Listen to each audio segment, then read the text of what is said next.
everyone! Today I'll be talking about the second day of ClexaCon. It's Saturday and I'll be talking about the first half of it. That means I'll be talking about the panels on Anyone But Me, Bisexual Representation, WayHaught and Swerve. Anyone But Me. I loved seeing Nicole Payson and Rachel Hip-Flores talk about the show again. I wasn't allowed to film much, but I do have some footage for you, and here they talk about why they think everybody loved their show so much. You start. Oh, hi. Oh man. What I mean, in a lot of ways, like, what's not to like?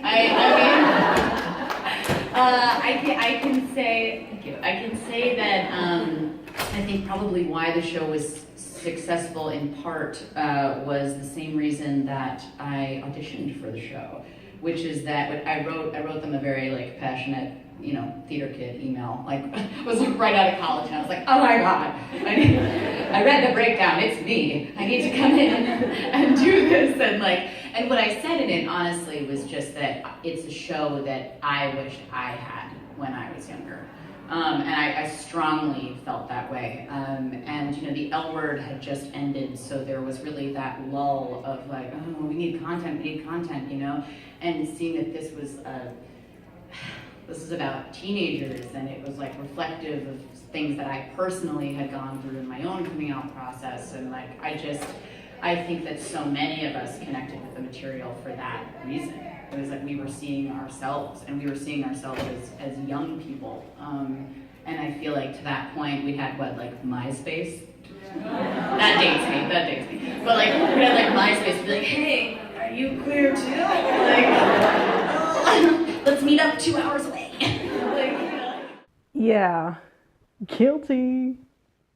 Then they started talking about the specific bathroom makeout scene, and Rachel came to a very interesting conclusion. All right. I am a straight human being, okay? My fiance is in the back over there. You can see it. We've been shooting Anyone But Me for a year and a half? And all of a sudden, in this makeout, this bathroom makeout scene, during what we did a first take, and I was like, oh, and I go to Tina, and I'm like, I can touch her boob. She was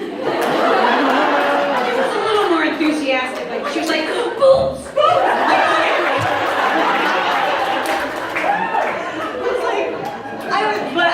It occurred to me. It was very exciting. It was the first actor idea I had. I was like, way to go. I was super down. It was great. I was always a little more gun shy. Maybe not always. I got out of it more, but I was more gun shy from the beginning because I am queer and because I know that she's not, and there was a part of me that was having trouble. I wanted to be respectful, basically, was what it was. Then the discussion went on about how both Vivian and Esther made out with somebody else. And it gave us some pretty good behind-the-scenes stories. Season 2, I had the kiss with Jessie. I had the kiss with Sophie. And I feel like we were shooting something else, and I realized that you and Jessie had talked about kissing me. And I'm just like, first of all, that's horrifying. Secondly, what was that conversation like? I am jealous, first of all. I'm not gonna lie to you, I think I probably smoked this conversation away sometime in my life. I don't actually remember it, that's what I'm trying to say. I don't remember that conversation, but I'm sure that it went something like, you have very nice lips. Because she does. So, no, I don't know. I mean, I'm sure we both always tasted like coffee, actually. That was real.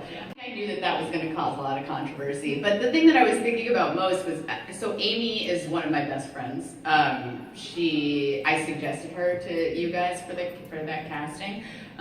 We met in college, and she's a bestie of mine. So it was actually more me being like, okay, you're gonna kiss your best friend. You're gonna kiss your best friend. You're gonna kiss your best friend. And both of us going in for it, just going real hard, because I think part of us were just we're gonna get it over with. It's great. It's good. It's good. I I mean, she's beautiful, it's not that, but it's just, we've always had like a chummy relationship. So that was more in my head, I was like, okay, I gotta psych myself up for this, you know. I stayed in the same room for the next panel on bisexual representation. I myself identify as a lesbian, but my wife identifies as bisexual. So I'm kind of new to this whole bisexual representation in media thing. So I decided to stay, and I was happy to see that the entire place was packed. Next to me was standing Kate, and she told me why she thought this panel was so important to her. My name is Kate, and I'm here because I'm queer and I'm bisexual, and this is a panel on bisexual representation in media, and I find that a lot of bisexuals aren't represented in media in the way that I see myself and I see the people that are actually in my real life. So being able to talk about it and have these discussions is really important to me, so we can hopefully work toward having better representation.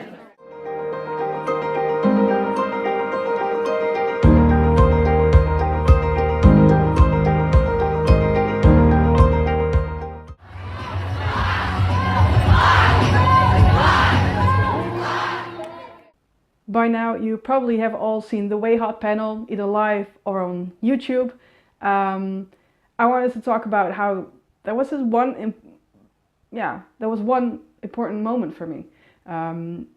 See, at the end of the first day, as you was able to see in my previous vlog, I was a bit emotional because I realized how much of a revolution there has been in terms of LGBTQ representation over the past few years, mainly on the web, but also on all these streaming services. And I thought about how when I was growing up, there was nothing really. The L word only came out when I was 19, and I had just come out, so in high school I didn't have any representation whatsoever, not that I could find. And at one point, Kat started talking about how people told her how lonely they've been growing up because there was no representation, and how much that affected her, that she was really hurt by it, and that it made her angry. And because I had just recorded that vlog and just kind of came to that realization myself, it was like a punch in the face, but a good one. Just that acknowledgement, you know, of your feelings. That I think my mouth kind of dropped open, and I was happy to see that, you know, it clearly made her so emotional. That I just thought that was a wonderful moment.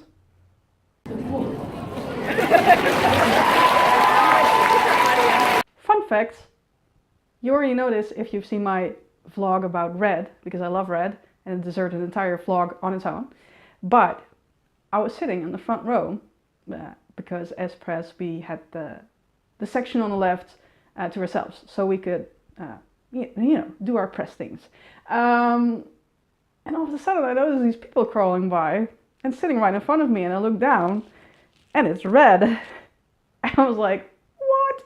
This is cool. And then they crawled all the way to the middle so they could see things better.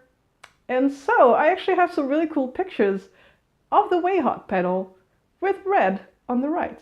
I'll show you some.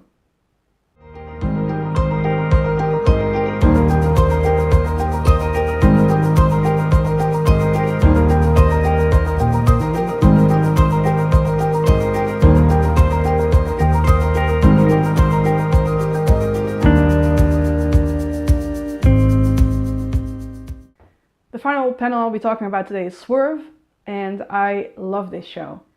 I am one of those idiots who has to scroll down to the comment section after every episode because I never get it. Now I need to rephrase that. I never fully understand what just happened.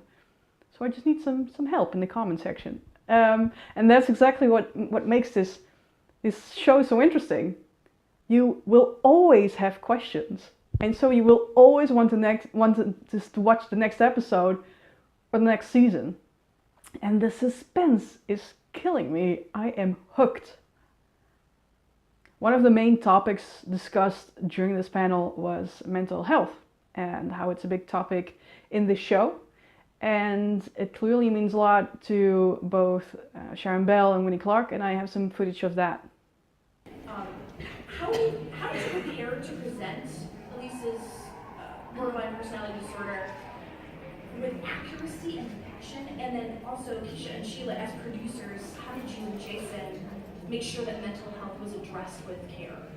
Like, Lisa is doing life the best way that she knows how, and that's what we need to continue doing so people can understand that don't deal with mental illness, that there is life beyond the illness itself.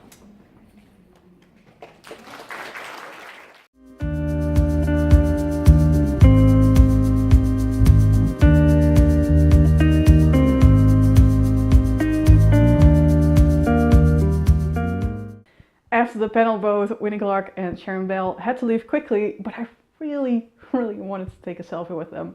So I asked them anyway, and I got them. Yay!